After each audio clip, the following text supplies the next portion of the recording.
companies and world successes, and European companies as well. You've got startups, small and bigger ones, that have huge technological abilities. You have the ability to create proper companies. Let me give you an example. NSO in Israel, they want to be listed on the stock exchange. You know them, it's Pegasus, but not only. There's a whole ecosystem afterwards. So You see what I mean? I mean, they took shares and participations, and they bought, and they created a group coming from a whole series of smaller companies. I'm not saying we should follow this model. I don't quite agree with what they do, but I'm just saying that this means you can wait 6 billion, 8 billion, 10 billion. So I think this is what we need at European level. You mean? Yes, absolutely.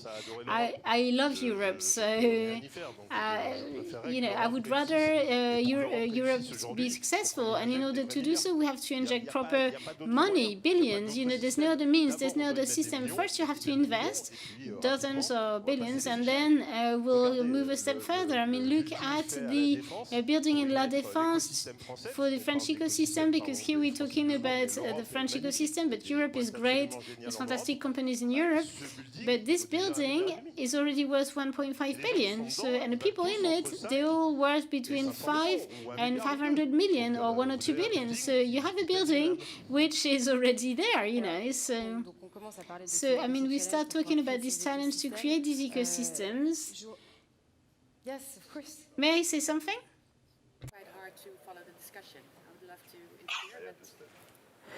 interfere, You would like the translation, is that right? Are you not getting it? Okay. I don't have anything it's quite hard. We're going to ask one of our technical team to get us a translation. So I'm going to switch to English that way, for the questions at least. So, Johan, what are some of the main challenges, do you think, in creating an ecosystem today? Some people that I've spoken to, and I think, Noura, you were telling me that it's almost like marriage, that you have to have that conversation, you have to know what you're looking for, what you're trying to achieve, how long you intend to be in that relationship. What is your take on this? Thanks. What are the main challenges? It's lovely to be back in Lille and in FIC. Thanks very much for inviting me to this panel. But if you compare that to marriage, I think one of the key words is trust. That's normally the one that makes marriages work. And when we look at the ecosystem, that is the baseline for cybersecurity nowadays. One question that we have to ask ourselves is the trust there between the different partners of the ecosystem. And I would say we still need to work in order to achieve this goal. Yes, it is a challenge that the trust seems to be more within the different communities that form the larger ecosystem, but between the different verticals, between the different sectors, between the different players, I think we still have a lot to do. So what are the tools to bring in trust? Money, unfortunately, can't buy you trust. Although I would love to see more investments in cybersecurity across all levels in Europe as well. And I hope that we are building up that. Well, technically speaking, I mean, you can have frameworks that solicitate trust, and they bring forward a much trustworthier environment, like certification. You can use certification in order to validate trust, let's say. But certification is, again, only part of the picture. It's not a only solution. The other thing that I would bring in is a common understanding of the goals and the risks. So in cybersecurity terms, of course, having a joint understanding of the threat landscape, of the risks that are involved, is also very important, because that brings people together and they individually start to work along the same lines to achieve the same goals. Very well. Ute Richter, you're the managing director of the Digital Hub Security. We're just listening to what Joan Lopassar was saying. Do you agree with his take about the challenges, and did you experience the same thing in the creation of this hub? I totally agree with you, but I would add another element, because I think it's not just a question of trust. It is also a question of having a joint purpose. I think that's what you meant by goal. And what we see a lot happening is that there is an interest kind of to create these ecosystems, but we have different players, different stakeholders actually joining in. So it could be kind of people who are from the academia, startups, companies, other people. And in these ecosystems, the challenge is A, to establish this joint purpose, and secondly, to establish a culture that is actually kind of at eye level, as we would say, kind of. So it is a win-win, it is potentially a win-win situation for all parties. And I think that is a big challenge in creating these ecosystems. I mean, it's easy kind of to create opportunities to network. Kind of the first stage for us would be kind of to have this just proximity, knowing about each other, and the second stage would be about creating innovation or acceleration. But if you have kind of if you want to bring ecosystems to a next level, you would have that purpose element, and then in the essence, kind of joint business ecosystems that actually evolve out of these. So this is a very generic question, but I think it needs to be addressed. What are these ecosystems used for? What are the use of them?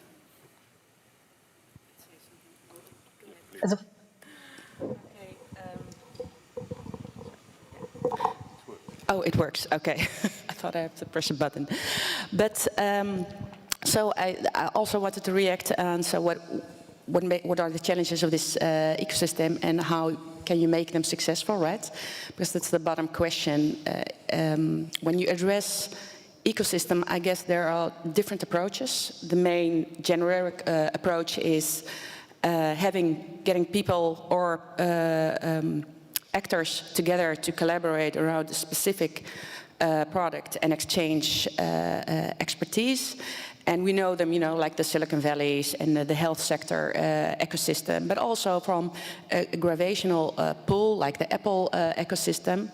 But in my perspective, the ecosystem that we are actually talking about here is aligning stakeholders to actually set a clear vision and setting a goal, and in extension to that also creating a value proposition. So not products, but a value proposition.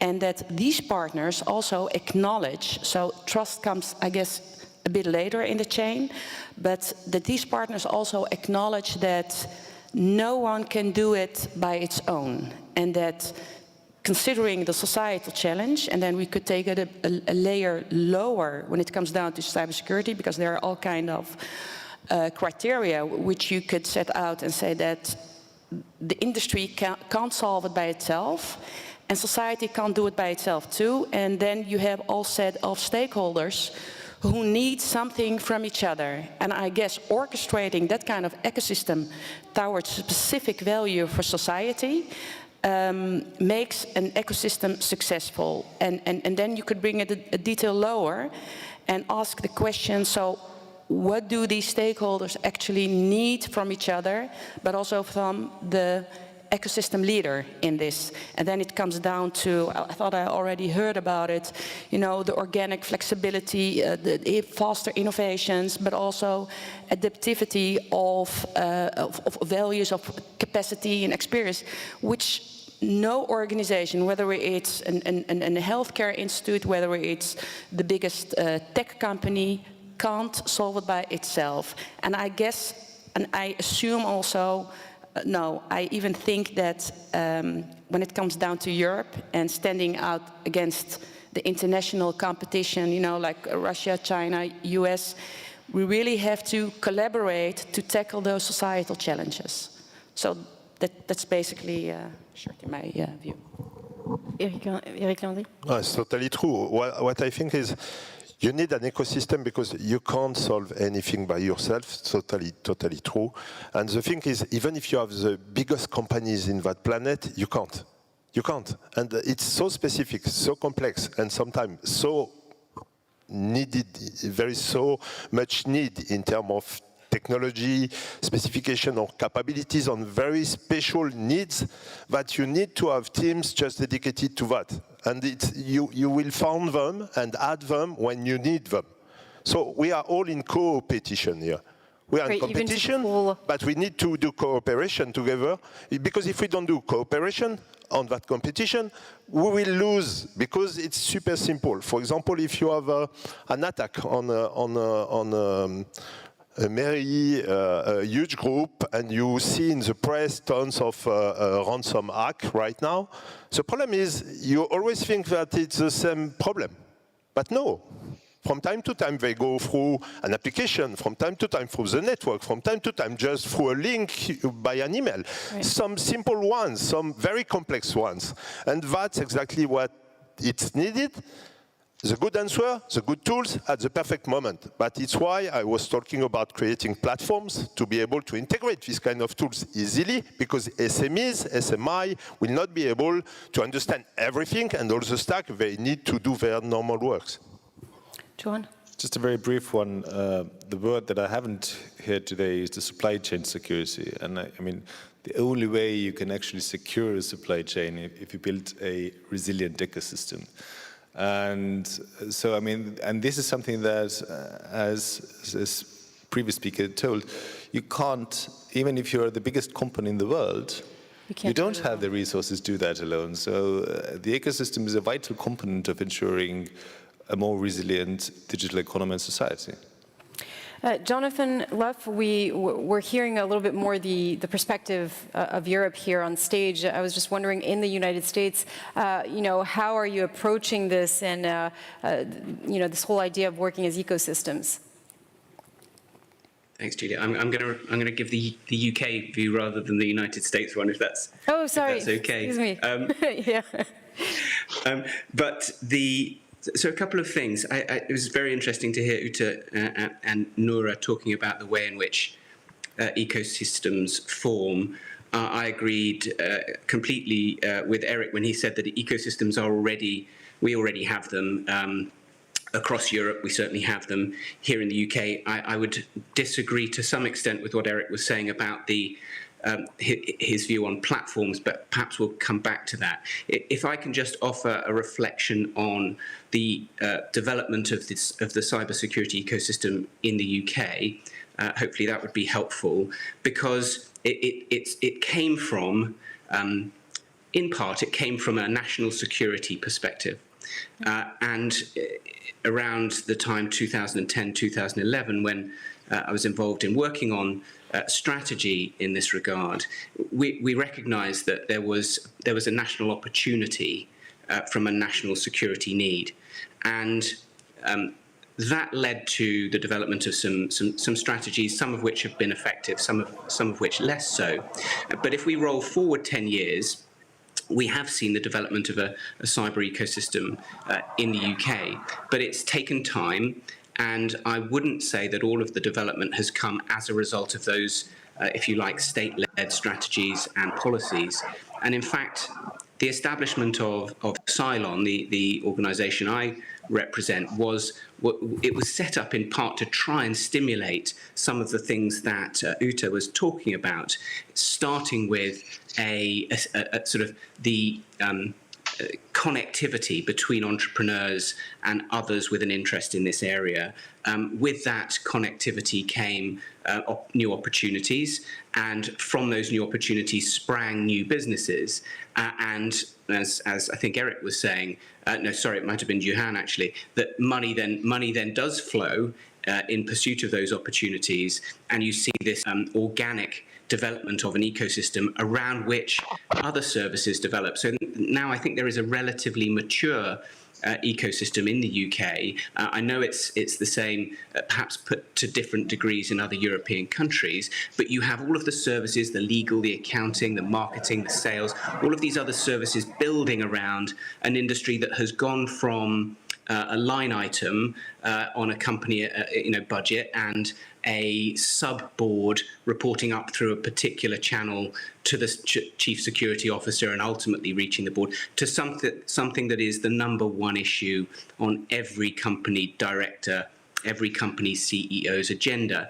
And so you've seen this sort of patient development of the ecosystem, and that draws in other actors. It draws in a drive for collaboration and partnership. But I think that can happen quite organically, and I'm interested in other panelists' views on different strategies for encouraging an acceleration in those ecosystems. Eric and André, did you want to add on anything? No, I mean, the ecosystem is mature, and I totally agree with you. Not mature today is why I was talking about platforms, is assembling the Lego to be more simple to be implemented for SMEs, SMI, for example. Because if you look at the ecosystem, give me, for example, one solution for an SME to start from zero to cyber security easily, fastly, and do it very securely. That means that we need to take care, for example, of the network. Bring them the capability to have a securized network to just plug to it. It's a kind of thing we need to do, but securized network, just plug in, it's a complex stuff to do. And you need to assemble and add Legos of the ecosystem of cyber to bring something which is simple for an SME. It's why I was talking about platform, not one platform to control all. This is bullshit in that cyber area. But platforms who are able to bring together solutions, to bring simple solutions, to change the way it's simple to attack a small SME or even a MERI or a small area.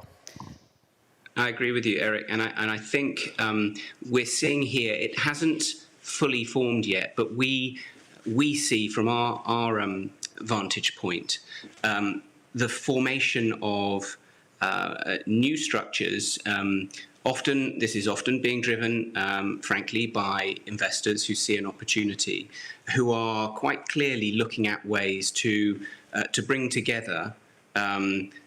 In a platform, you're absolutely right to describe it that way, commercial offers which bring together in a more simplified form a suite of products, tools, services which make it easier for people to understand and use cybersecurity products. I think that's very much work in progress. We haven't seen very much of it at the moment. You're absolutely right. What tends to happen is very large global corporations swallow up innovative new technologies, and they roll them into their existing offers. But I think there will be some European-based entities that seek to create simpler, more holistic solutions for smaller companies.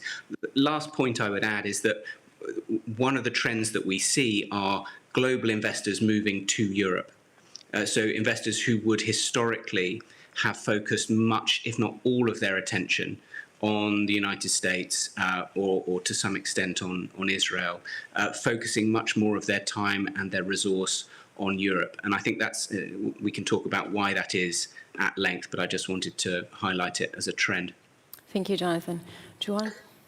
Just 5 cents on the ecosystems. And I think one example that I've seen is that we have more than 500 CSIRTs in Europe buzzing around in different sectors. And when we talk about platforms, it's not like they don't exist. We already have, let's say, some of them in place. Not always, and really not covering the SMEs, and I think there we really have a big problem.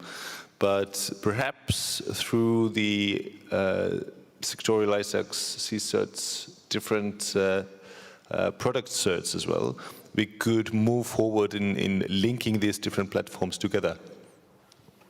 Nora? Maybe a final remark. Your comments triggered a lot of thoughts in me, but I could give a reflection on how it's organized in the Netherlands, but what I'm noticing is that ecosystems, but also especially for cyber, are using as a sort of, well, a broad scope.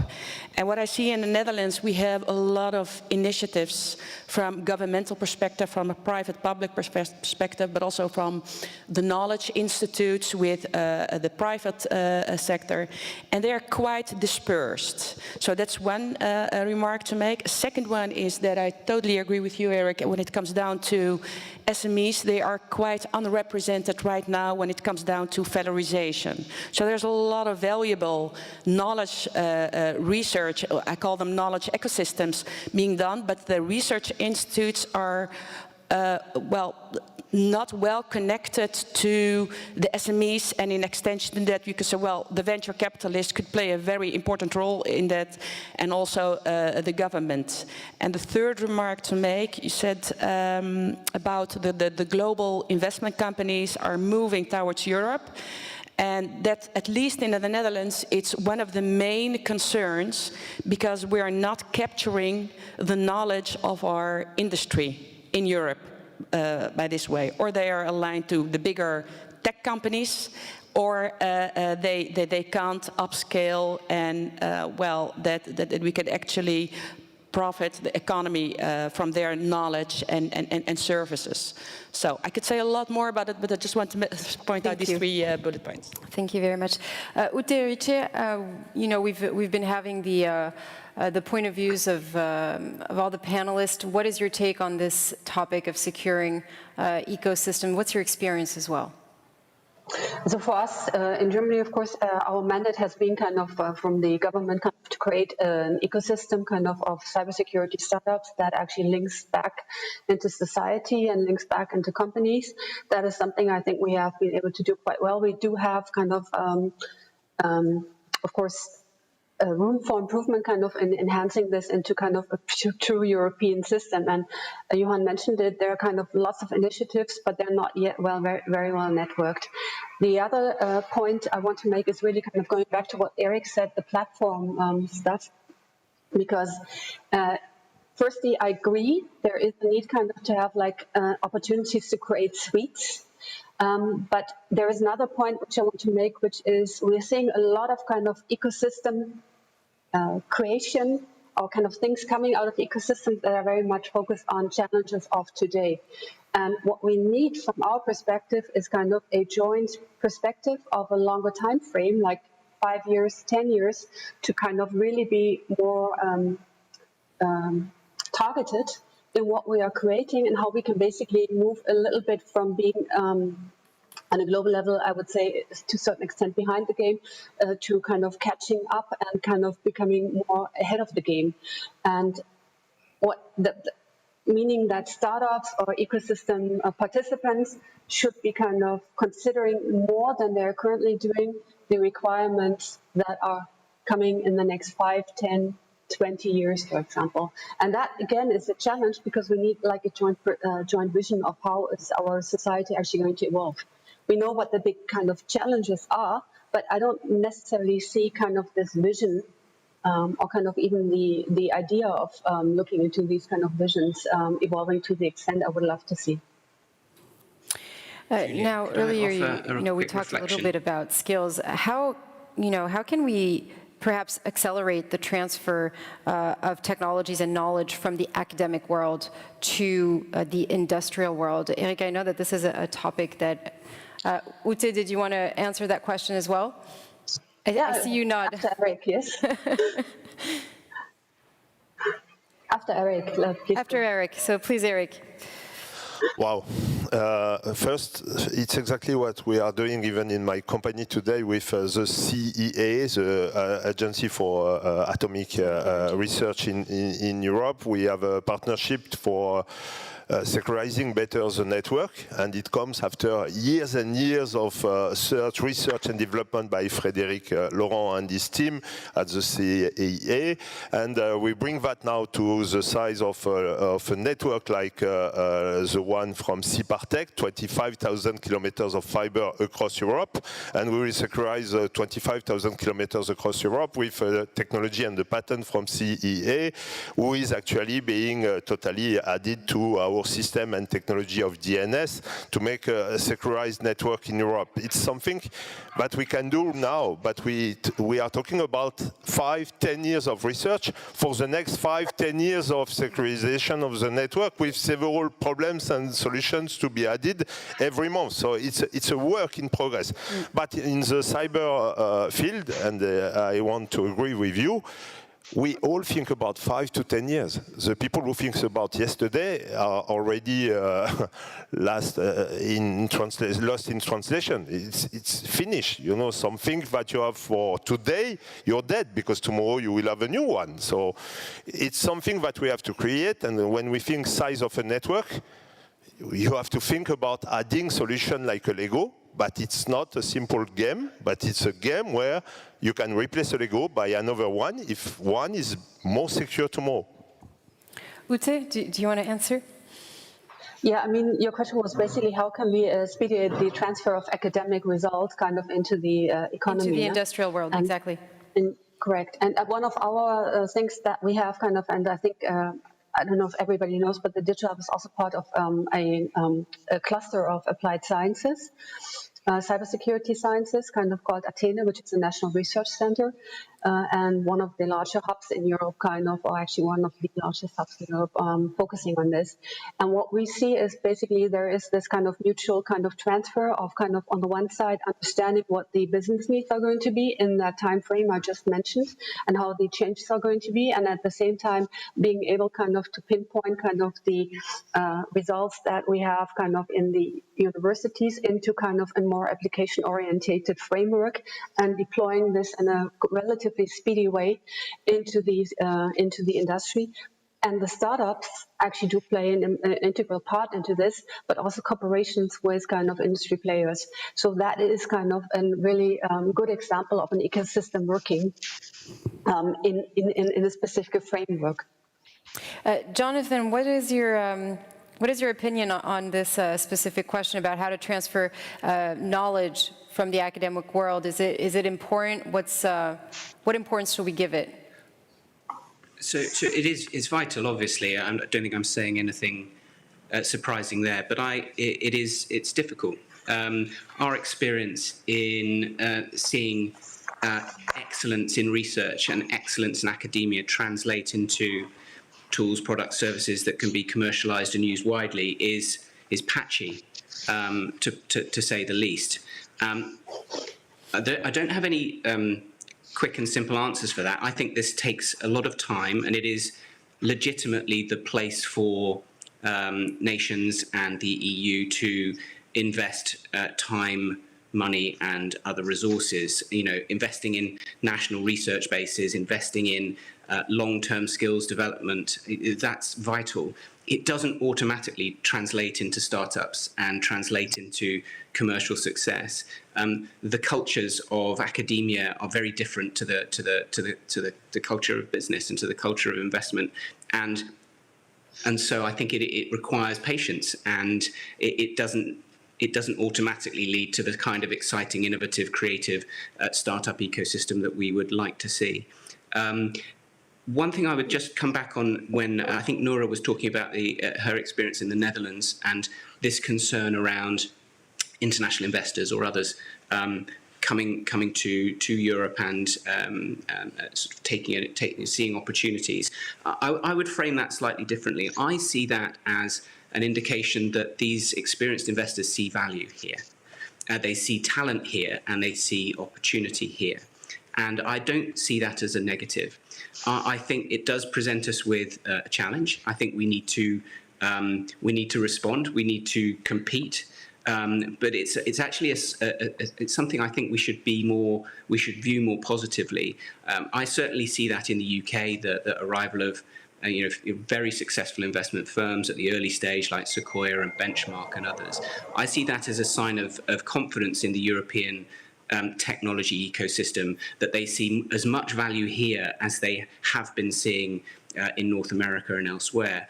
Now, is there sufficient funding? Are there European sources of funding? Are there British sources of funding that can compete with those? I think that's an open question and one we need to tackle. But I don't see it in the negative way that perhaps you did, Nora. Okay. Maybe to respond directly on that. Is it okay? Yes, please. Yeah, okay. So, and afterwards I'll try to give a brief comment about academia, how to transfer the knowledge, or at least what my view is on that.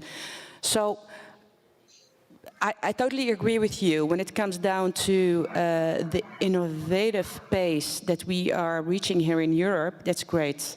But when you tackle it from a sovereignty approach, from a digital sovereignty approach, and increasing our autonomy as Europe, it raises some concerns, at least in the Netherlands. So that's how these kind of discussion raise and making also an appeal to government how to deal with this kind of developments. Maybe I could move on to the next point. What also is mentioned is that I work for TNO, that's an organization for applied research. It's also funded by law, created by law, but we also have a pre-competitive role in the marketplace. So that's why we are more the most expected lead of ecosystems to actually gather stakeholders. Because we do not compete with the market. We are trying to achieve societal impact. But what we see, at least within TNO, but also within academia, is that they have exactly a specific a culture, but also different drivers to actually do the research. And in the cybersecurity field, we see a couple of gaps where actually collaboration is a necessity to change or to meet those gaps. So there are a lot of innovative, novel technologies, but primarily in silos. So there's a lot of data silos. Interoperability is a key issue at this moment. But so not to go too much further in those details. And also, in extension to that, visibility is also an issue. So if we are transferring knowledge from the academia to the startups, I guess, and also setting the long-term vision, it's not about the research goals or the technology goals. It's about which kind of society, and I keep repeating that, which kind of societal impact or needs or disruptive events do we need to tackle, and what is the long-term vision for that?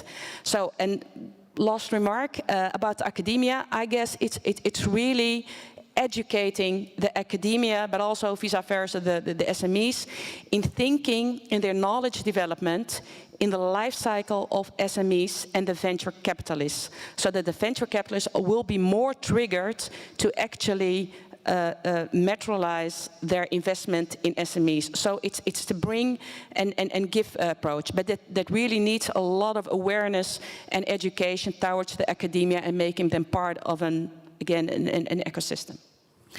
Johan, and then I'd like also to have the opinion of Laurence Duguay after that. Yes, just because I sit in the governance board of the European Competence Center of Cybersecurity, it's just being set up. I just felt that I need to respond, because at the EU level, we do invest millions and billions in the coming years in order to make the deployment happen. And I agree that it's not an easy task. It requires a lot of coordination, and that's why we don't have just the center, but we also have the national networks that will hopefully help us to bring these different dots together. We see how we will manage to do that. I think in 7 years' time we will come back in FIC, and then we will look back and say, well, you know, this went well, this didn't. But at least on some issues, I think at the European level, we can and must act to make this very innovative thinking a reality, to deploy really the tools and processes that we need across the different parts of the ecosystem. Laurence Duguay, quelle est votre expérience justement sur ce transfert de compétences? What is your experience on this transfer of competence from academia to the company? It's true that we don't work enough with academia. I mean, I heard the person in Germany talking about it.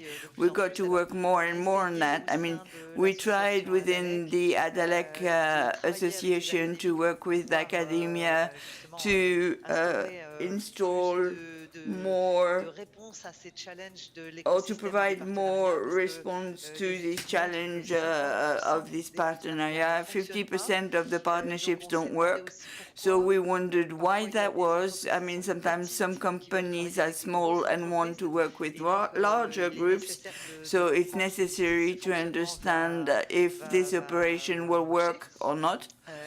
So we have determined what didn't work, what made it work better, but to have this common goal, I mean, you all were talking about it, for it to be defined clearly. This is an important point, because when we realize that when we enter into a partnership, we've got the impression that we each come with our hopes and expectations in this partnership, but they haven't been shared, and we haven't proved that the other companies we entered into this partnership could gain benefits too. So we're coming with our hopes, as in marriage. I mean, we think that it's going to work, but I mean, it's not the signature of the contract that does it all. I mean, after that, this partnership has got to be developed. It's the long term which will make it work. The more trust there is, the more we get to know one another, and the more successful the partnership is. So the look of the academia on this partnership will help us go overcome the challenges and explain why it didn't work in 50% of cases. A Turkish study showed that all the companies keeping on increasing thanks to the creation of the ecosystem that was crucial for the growth of the company. So you've got the growth of the companies, okay, and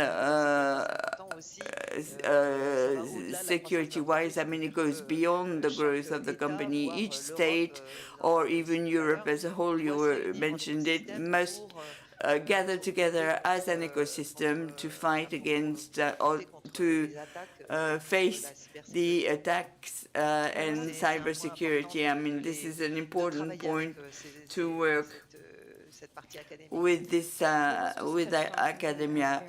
Lawrence raised the what small groups gain in an ecosystem, but perhaps it's a little bit harder to understand what big groups have to gain in ecosystems. Earlier, Eric, you were saying that even big groups can't do it alone. What's in it for big groups, perhaps those who are watching us today, and vice versa for smaller groups? What's the advantage? Advantage and disadvantage, I will give you both. When you're big groups, you have a lot of cash, usually. And you have one way of thinking at start is buying. You want to buy. You will buy 1, 2, 3, 4 startups instead of creating an ecosystem, because from time to time it's complicated talking with people, startups, small companies, people who have great tech capabilities but not really good knowledge in entrepreneur, or far away from the idea of the big group of just making cash. 90% of the time a big group wants to buy, and then it needs to integrate. And that means time, long kind of timing to integration, and from time to time it doesn't work. And even if you are super rich, you buy from time to time 3 or 4 companies, one works well, integration is simple, second, okay, third, it's super complicated. So creating an ecosystem is super important, and not only by simple partnership. You can take some shares, you can take 10%, 5%, and then integrate the solution. It's something else. It's why I was talking about Lego. It's why I'm talking about platforms. And from time to time, I think that we are better, like startup, super agile, to create the platform than them. We can integrate better, faster. And we can have them to help us creating that kind of ecosystem and partnership on a large scale. Right now, people like, I was talking about Thales, Capgemini, Atos, but we can talk about Germans, Greek, or even Polish groups. It's the same thing. Do you imagine how many billions has been invested by the European Commission to create what we have today in Europe. I went to Poland last time, and in Poland we were talking about Polish tech against French tech. French tech, Polish tech, French tech, Polish tech. Okay, end of the day, Atos has 7,000 people in Poland doing cybersecurity, 7,000. They work for Atos, but they are all Polish people, super good, mathematicians, super high tech. So it's not a Polish tech against French tech, it's European tech. And that kind of thing, we need to understand it now. We need to play that game that way, or we are all making the same mistakes. Johan? Yeah. What's in there for big ones? Well, I return back to where I started when we discussed this issue of whether ecosystem is marriage, and we say that trust is one of the big things. Now, I think we all operate in this digital market space, and of course, the big ones and the small ones, they all benefit from one thing, which is the trust. And trust which is very important also for consumers. We do not have a digital consumer if the digital consumer does not trust the market space, cannot trust the products and services.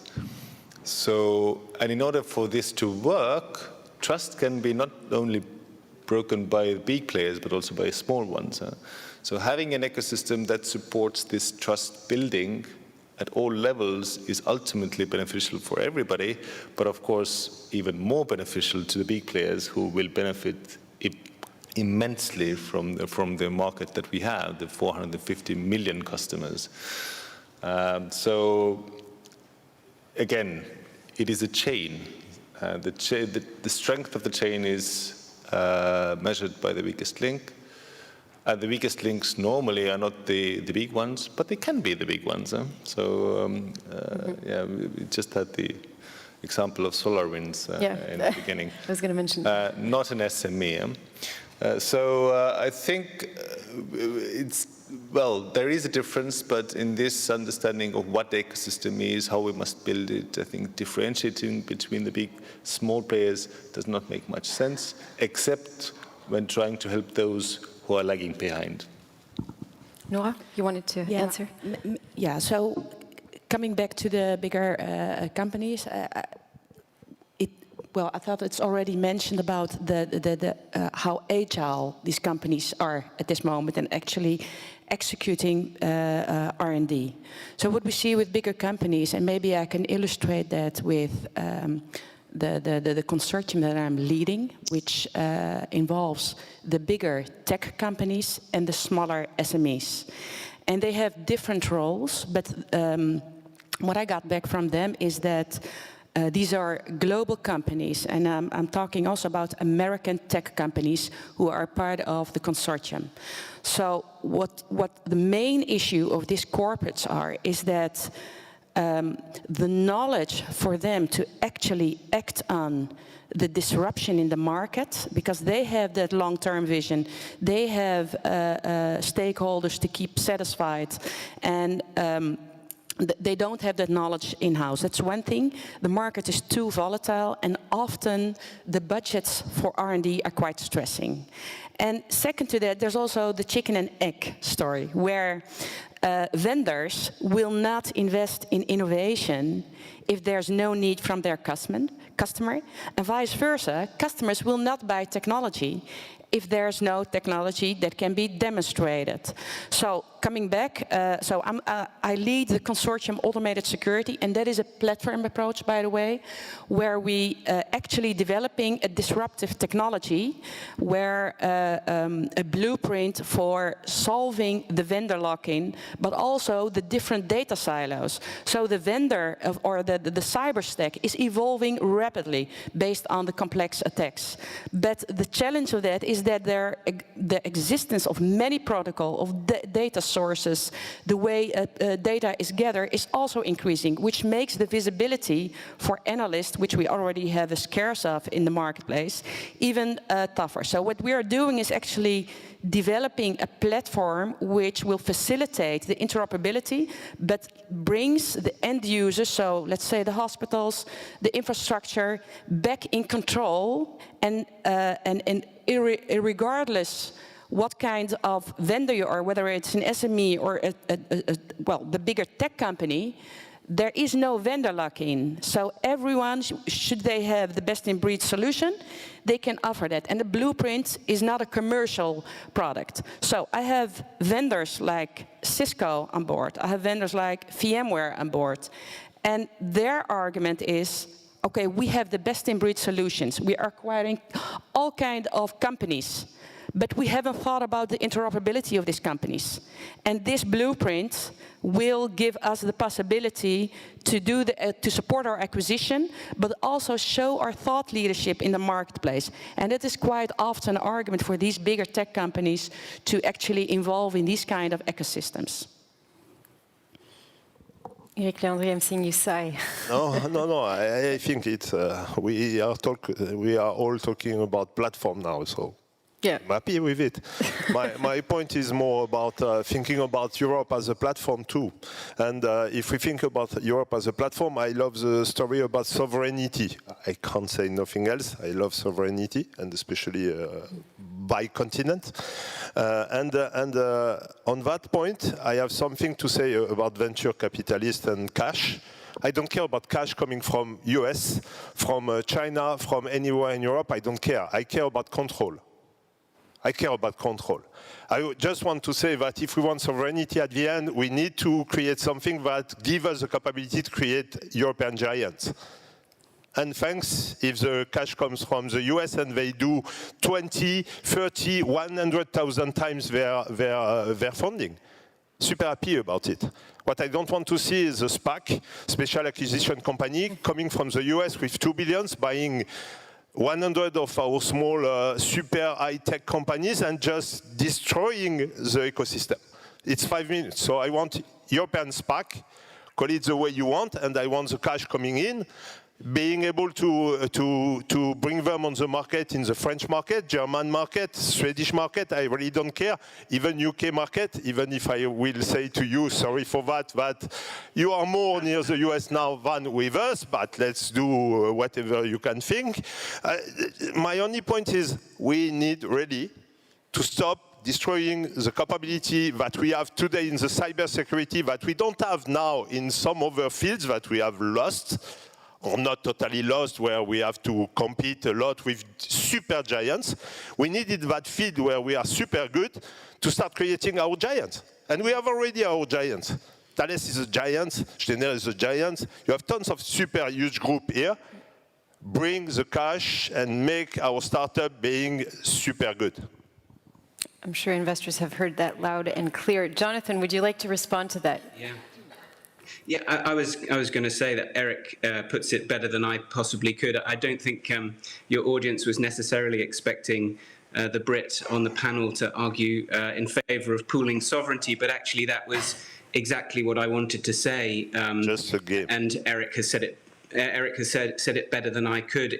I just like him, have no preference really about where the investment comes from, as long as we retain control over the capability. I think he put that absolutely perfectly.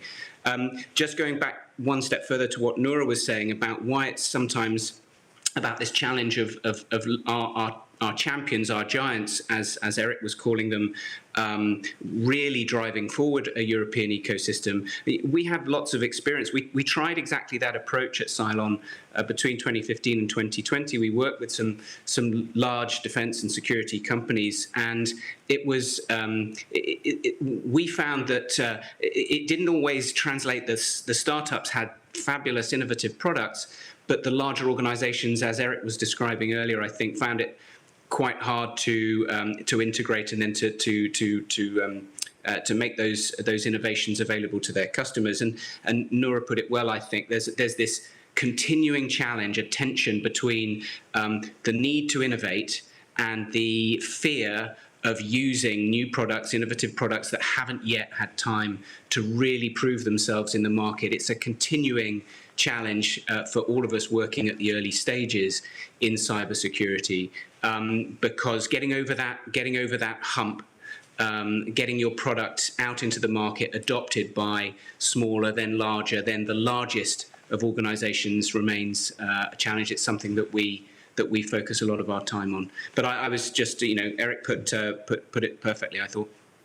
So we've spoken about several challenges to create these ecosystems, but Johan, we haven't talked about shortage of cyber skills. Is that also a point to be addressed?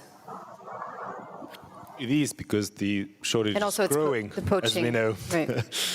And that's where also the ecosystem helps, or should help at least, because, as Nora said as well, I mean, we all have a value proposition, and we can find commonalities and synergies within the ecosystem with others, even if we are competitors.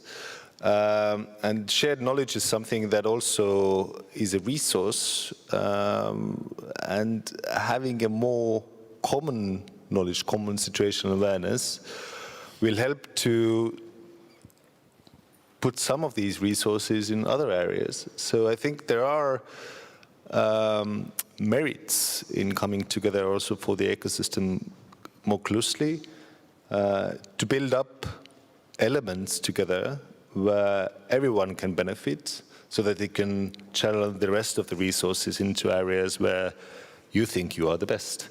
But the skills issue, of course, is very much also linked to the investments to cybersecurity. We actually did a survey of 950 operators of essential services this year, and we found that they all have the same problem, even the biggest players, which is not enough people.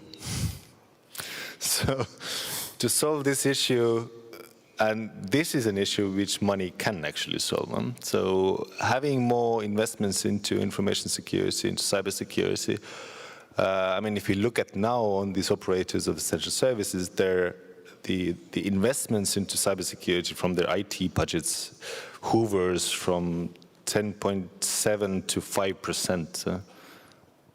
It's not, okay, it's not Athos, they're not cybersecurity service providers, but they're operators of essential services. But that shows that it hasn't really synced in, that the value that I get from having good cybersecurity hasn't really reached the board level. So we're coming to the end of this roundtable. We haven't been able to get to all of the questions, unfortunately, but we do have a little bit of time for closing statements if you'd like to add something before we end. Eric? I just wanted to say one thing about the huge group you were talking about. How can we imagine that a group who used to work for the defense, creating tanks and boats and things like this, can work for the users and the small SMEs? It doesn't work. When I'm talking about groups with billions, I'm talking about capabilities of creating partnership.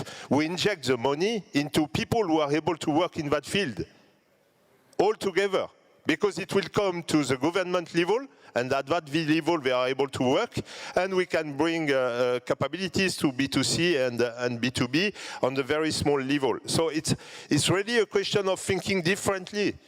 Don't think that Thales will transform tomorrow into Microsoft. Not possible. Not possible. And Microsoft do both.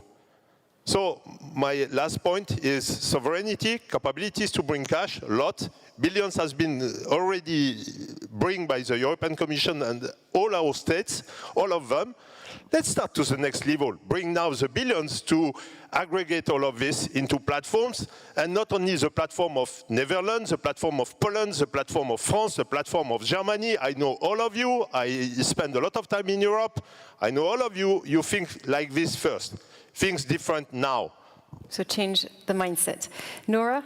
Yeah, so I couldn't have said it better, but maybe a call to action also need from my side, and that's because I really feel the societal need to do things more in collaboration, and we are one union, but at the same time the member states work independently. So it's more a reach out also from my side.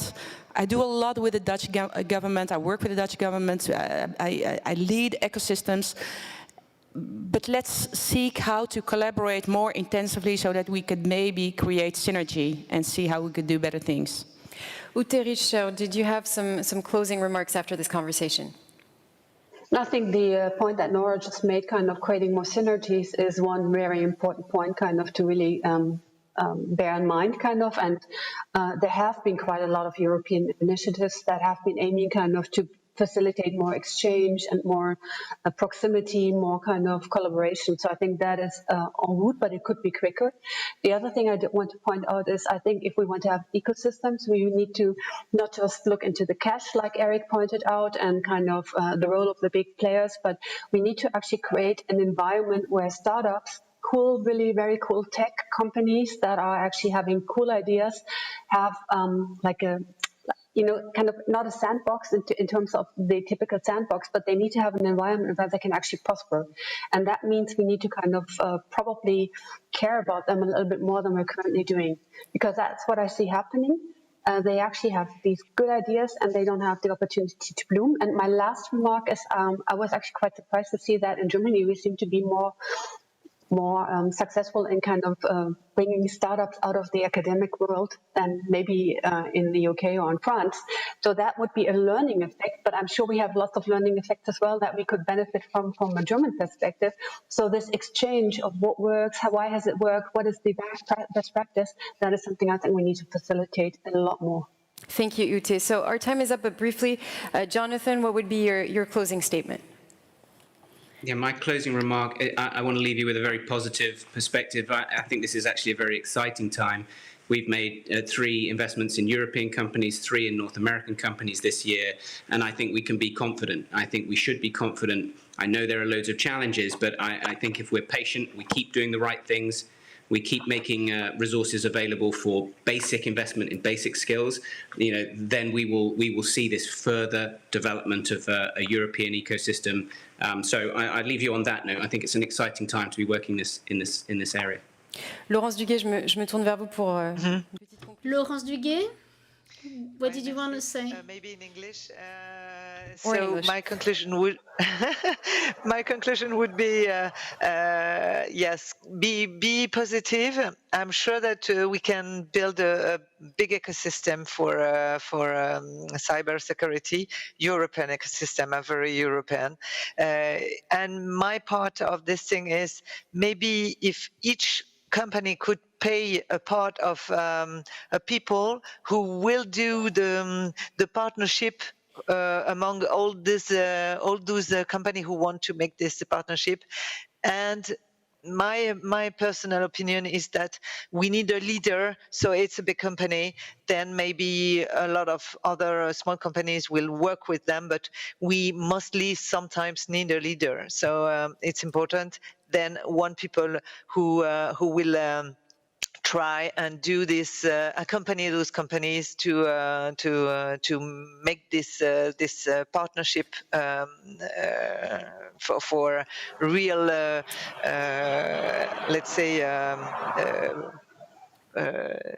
I don't find my words, but to have results of this part. And that was also part of the roundtable. Yes. Thank you very much, Laurence Duguay. Briefly, very quickly.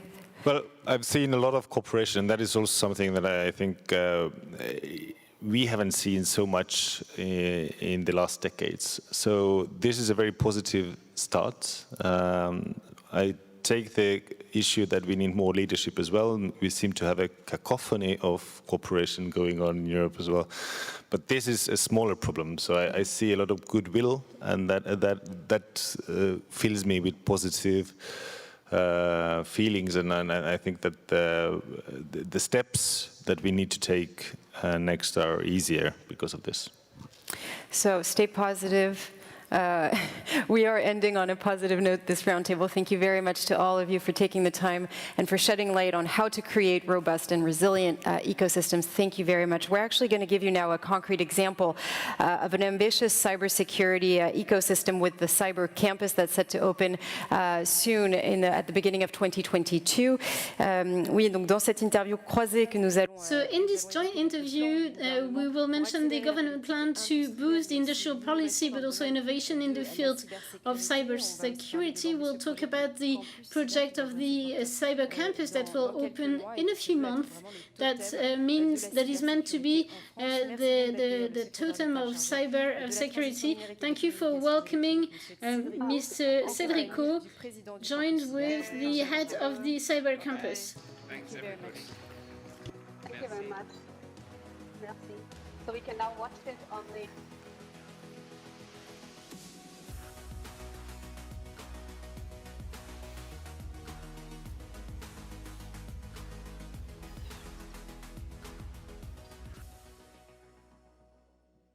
Je vous en prie, asseyez-vous. Bonjour à tous les deux. Merci. Good morning to all of you. Thank you very much for being with us. It's a pleasure to be with you. So we will talk about the cyber campus. Cédric O. A few months ago, the government showed its national strategy to increase cybersecurity, and the ambition is to turn this project into everybody's business, not only the government of companies, but also citizens. So it really shows that you see this field as being strategic, but also in terms of innovation. How do you plan to support innovation? Well, first of all, thank you very much for welcoming me on stage, and thank you to the organizers of the FIC. I think it's very important to have this type of time to bring all the players together. It's very important for us, for the French government, and I believe for all the ecosystem to have it in France. So having this leading forum in France is something which is essential for us. So you said, you talked about the plan that was presented by the president a few months ago, which has various parts. And in fact, I was reading Henry Greenberg's book called Sandworm. For those who don't know it, I mean, it's about the actions in an eastern country that creates a few issues in the world in terms of cybercrime, in fact. And in fact, there was one sentence that I can still remember, and I believe it summarized the whole issue, is that we're all on the front line here, and it's true. I mean, the number one thing is that everybody runs risks, and in fact, we saw it recently, even SMEs, hospitals, big companies. And in this context, the government's plan was to obviously invest, but also reinforce what the state does for itself and for others with the ANSI, but also the will to create a collective dynamism, because we're convinced that the answer is in an ecosystem. What we realize in cybersecurity, cyber attacks and so on, is that no player, no matter how powerful they are, major American players, CIA and so on, are protected from cybercrime, and the answer can only be collective. And this is what we see. The idea is to extend this to everybody. So the goal was to mobilize this ecosystem, give it the means, financial means and others, 1.3 billion, so I mean a huge plan. In fact, that was never the case before in France, and so we are now applying it concretely for the technological part, because we have two calls for projects on top of one which was already ongoing on innovative solutions. So this will support the collective solutions that have to be built as part of the campus, and another plan, another project on sharing common issues in cybersecurity. We know we could save a lot of time and efficiency if the banks and industrial players share their data in terms of types of profiles, of attacks and risk awareness. So we want to make sure that we stimulate this ecosystem. There's a great will that was mentioned by the president himself, that really wanted to show the importance and the depth of this topic.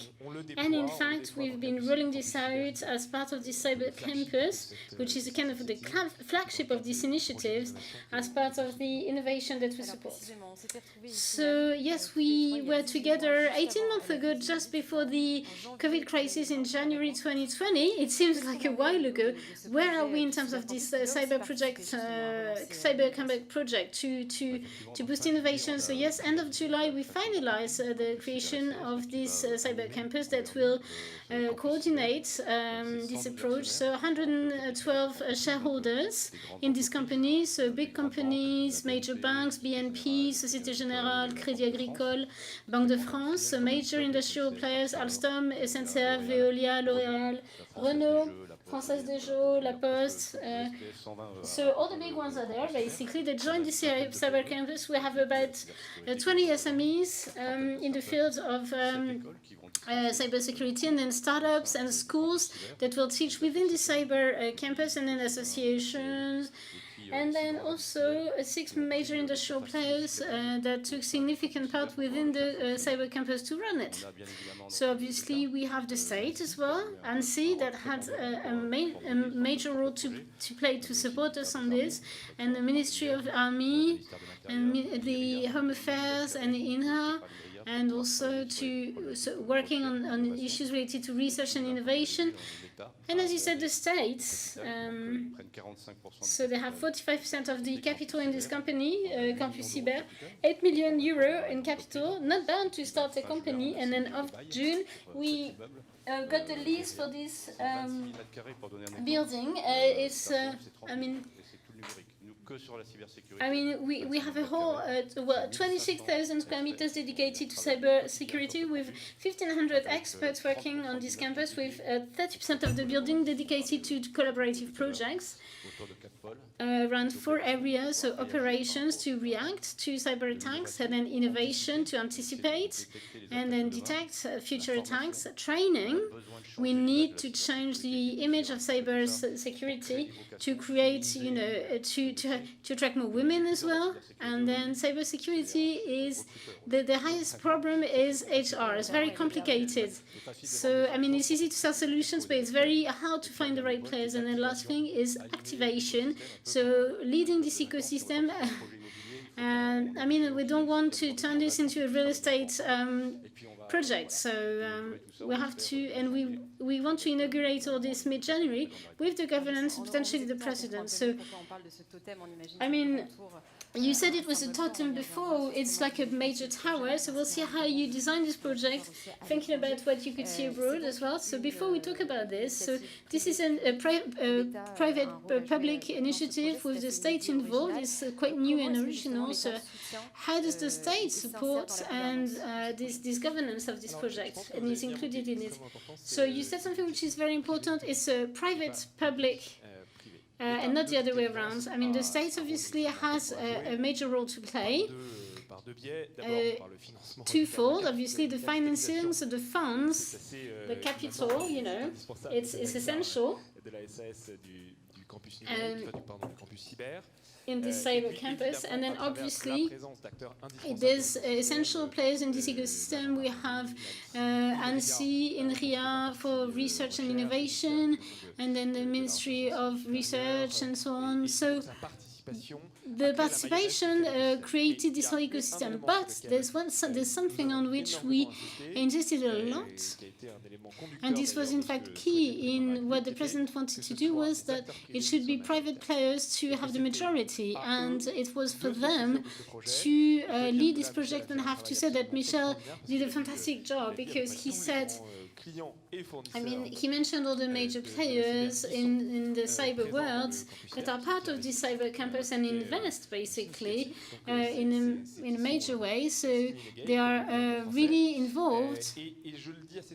And I know no other fields in the French economy, energy, automotive industry, where major players manage to forget about the competition to have a common project. So for me, what I hope is that what we are managing to do, we can do it later in other fields as well. That is to say, major French players, international players, leaders in their fields, getting together to create common projects and working. I think there's a real French team here, which is rather exceptional.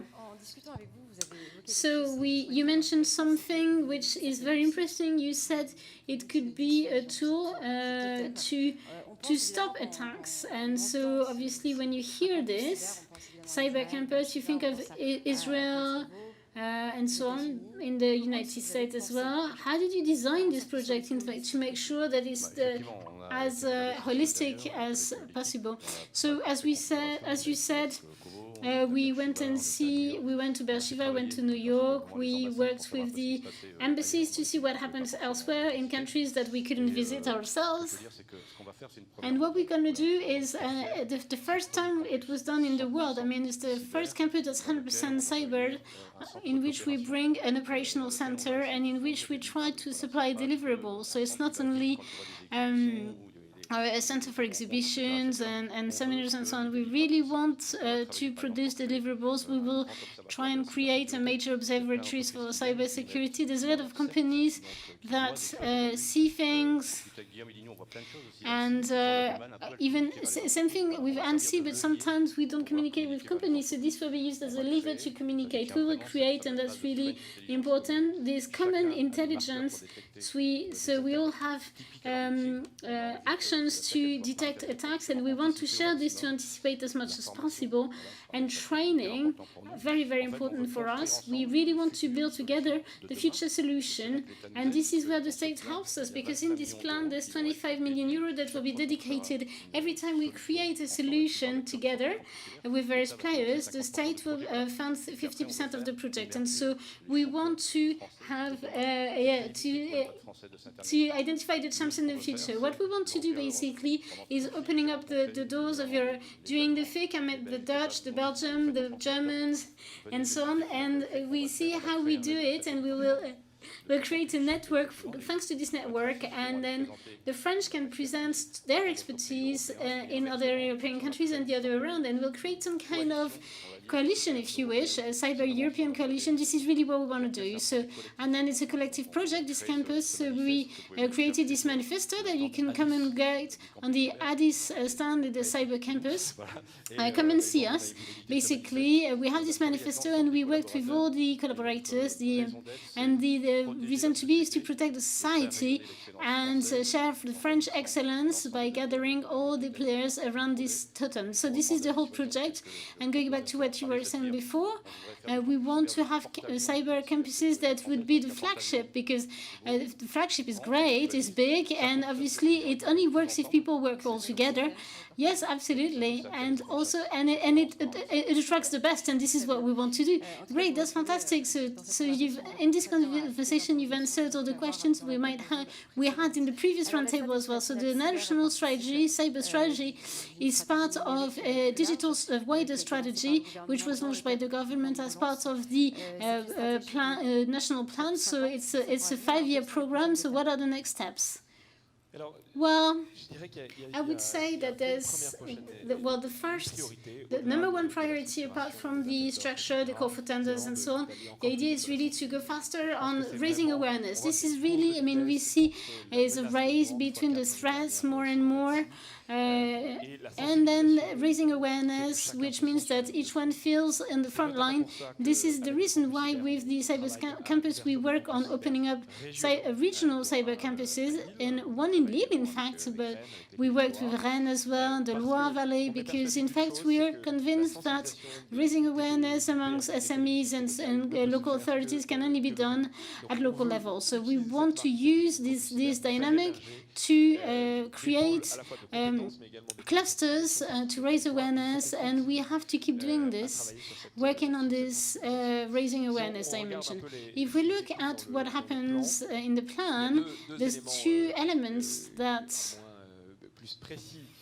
more precisely on which we want to make progress. There's research, obviously. There are major issues, cryptology, AI, and so on for cybersecurity, and we have to be at the forefront of what is done, because for geopolitical issues, this is where there's a real stake. So there's research programs that have to be launched and call for tenders that have to be launched by the Ministry of Research. And the second element that Michel mentioned before, we've been, as part of the future investment investment plan is training as well. In technology in general, the best talents and the most numerous ones are always the best. So we can see a lack of skills, a shortage everywhere in the digital world, especially in cybersecurity. So these two aspects, so research to be top-notch, and then training as well, I believe are, I mean, apart from what I said from raising awareness, is something that we want to make progress in the weeks to come. So just one thing, Michel, if I may, going back to routing cybersecurity into territories, so the cyber campus will have satellites or other regional campuses, right? Yes, absolutely. So we've been working with the region, French region, to really bring cybersecurity where the major digital transformations are in France. So there's the campus in Lille, which will apply to be the #1 campus on the territory, regional territory. And I met Christelle Boras in the Loire Valley to see how we could learn something there. And then Brittany is very active on this as well. The region really want to make progress on this aspect, and then Rhône-Alpes as well. So everything that's to do with the 4.0 industry, smart cities, and so on. So you have to go where the digital transformation is in France and not focus everybody in Paris. So that's very, very important. So we'll finalize the national project, we'll implement it, we'll launch it, but already thinking about extending the campus because, I mean, we don't need to. The campus is full, so but then right away we'll have regional campus starting right after that. So we saw the increase in number of attacks, especially since the beginning of 21, with bigger and bigger attacks, a lot of ransomware. So what does the state do to secure the national territory and mainly the essential infrastructures? So, well, there's two things here. In that respect, I'll come later to what we do concretely, but in cybersecurity, I think we're both very ambitious. That is to say, we have the cyber campus with all the players because we want to be the #1 in the world. And when you're French and when you're cyber industry, you want to be amongst the best. Obviously, we looked at Berchin and Senko and so on, but we want this flagship to be the best. But we're very humble as well because, yes, of course, I mean, we have an investment plan and so on in France.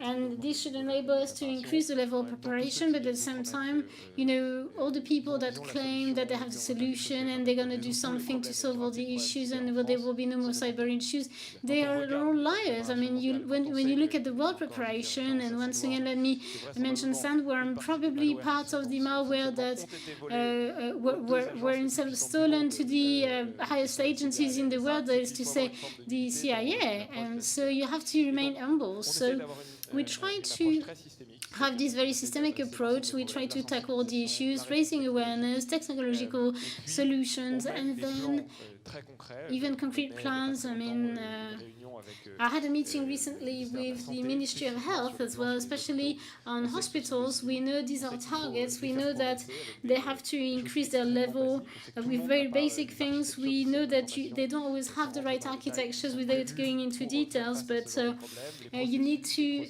all the processes and all the procedures in terms of backup and isolation to face these issues. So you have to remain very humble. You have to start with very simple things and roll out your strategy for all the ministries. I mean, we were with the prime ministers and all the ministers 10 days ago, especially on this topic regarding obviously health, but also agriculture, finance, the education, because everybody can be a target. And basically, especially with the elections coming up, let me give you an example. If you still, exam papers, well, you disrupt the whole election. So really, you have to, let me tell you again, you have to remain very humble, but be very systematic to face issues as much as possible.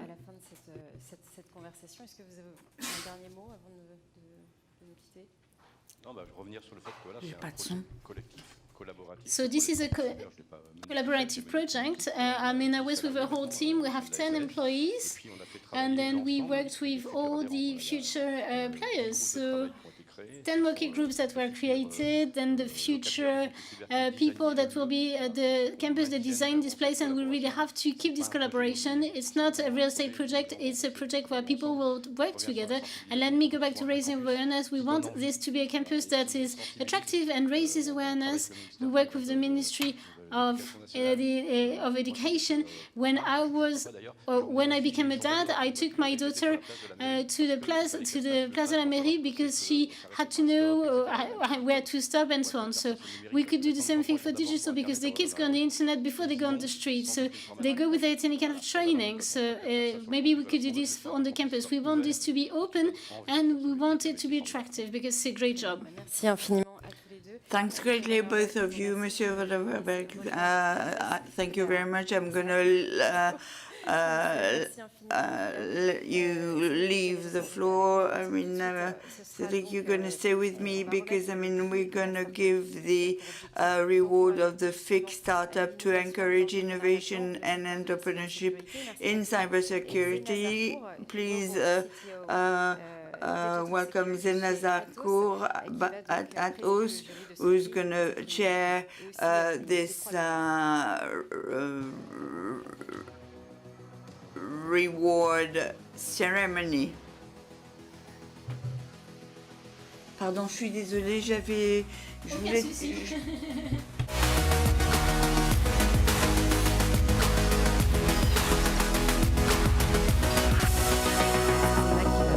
Monsieur le ministre, mesdames, messieurs, bonjour. Mr. Minister, ladies and gentlemen, thank you very much. Such a pleasure to work in presential. I mean, some of us lived through difficult months, and they've changed the way we consider cybersecurity, with the new cyber risks that we had to treat as and when. So this is not the trophy of the start of FIC. In our context, I mean, we wanted to support innovation and have this visibility and give a little bit more support to our brains and startups. So, and it's in this context that in January we audited the different startups, and we have 3 laureates. We organized that with the jury members who could dialogue despite the difficult situations we had to face, representing private public centers and investment funds. I think that we had a very good year. We had 72 candidates. All were here to address cybersecurity challenge, more agility, more efficiency. So no suspense. I mean, we already announced or named the laureates, but it was important for us to celebrate all together the winners. So just before going to the trophy, I wanted to conclude with the importance of supporting innovation. With the cyber innovation, we're going to secure the new intelligence, AI, aid computing, and we're going to have an essential cluster for cybersecurity sovereignty at European and French level. Please welcome together the winners of the FIC 2021 The Guardian Prize, represented by Guillaume Charpia, Equity jury winner with Mr. Agari, and the heartfelt laureate by Gillette.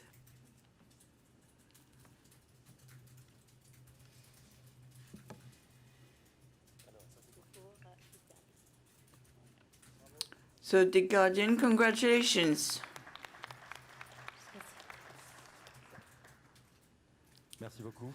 Thanks a lot. I mean, I was meant to replace Guy Guardian. Thank you very much for the FIC, for the juries of practitioners who assessed our product and our possibility to deliver it. So Guardian is really speeding up, commercially speaking. 90% of our customers are big world group.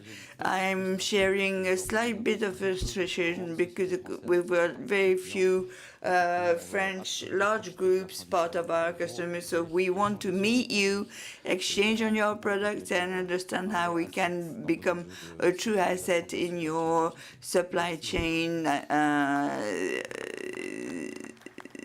safety.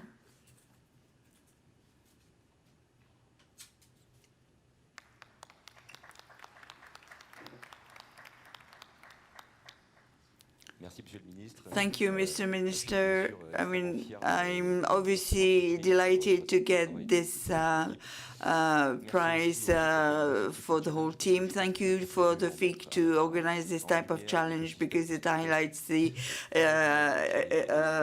dynamic and innovative startup ecosystem. Please support us, and thanks to the jury for our selection.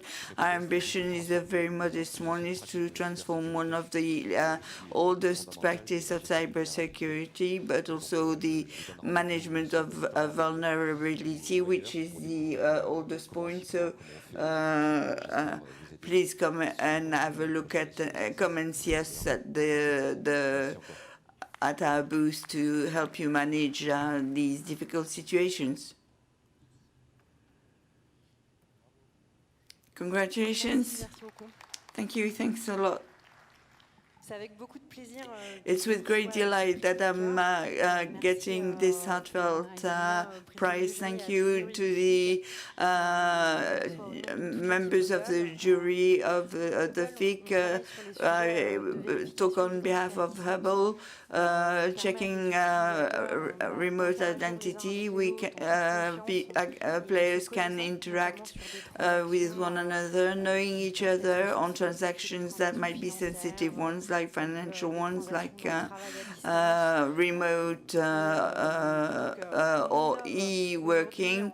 So we're innovating, and our job is acknowledged, working on an ambitious technology using video, going further with more interactive, richer contents, making life for people easier, so simpler to use and totally secure. So our customers are satisfied.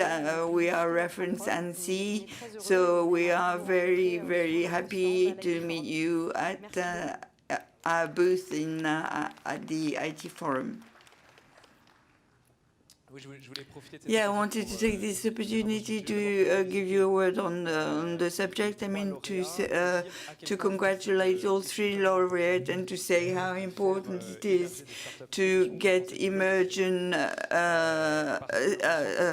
software startup emerging. We've got very big cyber companies, either in service or integration or stock management, etc. But we realize that the management of software in the cyber world is very important. So we do need the hardest part of the technology is to have French solutions and not to rely only on American solutions, to get French software cyber champions to emerge. We need them also for the consolidation, because when you're a startup and you're bought out, I mean, there are a few French buyers. So congratulations to all three laureates, the best future, and we're going to continue on the funding system and the system of ecosystem, which beyond the actors we already have with Exatrust that we know well, Cyber, Angel, and Tetrix. I mean, we need for this French ecosystem where we've got a true know-how about software could develop. And congratulations once again to all of you. Thank you, all of you. Thank you, Mr. Minister, for coming on the stage. Zena, thank you very much. Thanks a lot, all of you. So we're getting to the end of this plenary session. Thank you for attending. Thank you for those who watched us online. Last roundtable this afternoon, the European cloud, might the dream become reality? So let's meet again at 3:30 till 7:30 Enjoy your lunch.